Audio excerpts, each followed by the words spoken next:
Hi, everyone. About a minute on the 5 reasons to be bullish on the United States. Now, before I go further, let me be clear. It's easy to be pessimistic. In fact, I'd say it's even fashionable to be pessimistic, right? That, you can just say, oh, well, the world's going to hell in a handbasket and it's hopeless and the United States their best days are over.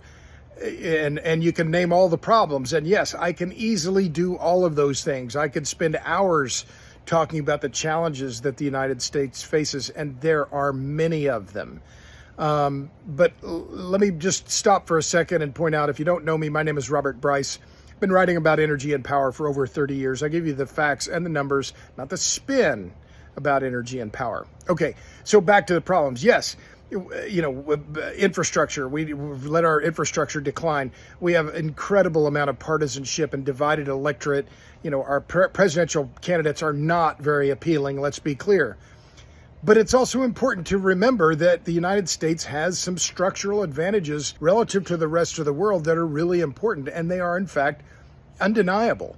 And in a recent piece on Substack, I wrote about this, 5 reasons to be bullish on the United States, and their education, demographics, geography and ag, energy, and the Constitution. So I'll just talk about 2 of them because the other one's education, demographics, geography, ag. People can argue about those. You cannot argue about the U.S. advantage when it comes to energy.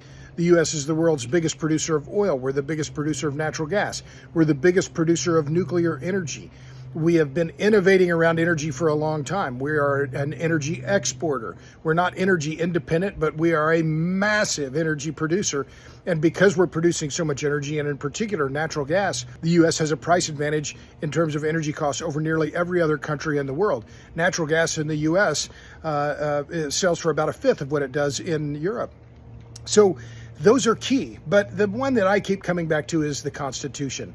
Where else in the world do people talk about their founding documents in the way that the U.S. does? We talk about the First Amendment, the Second Amendment, the Fifth Amendment, 14th Amendment, you name it. We're constantly relitigating and talking about this amazing 4-page document that was created 237 years ago, and the diffusion of power that was laid out in the Constitution. I mean, it's just amazing that this document has survived, and it's been the bedrock of this country for this long. Yes, America is deeply flawed. Yes, we have a lot of problems, but there are reasons to be bullish and optimistic.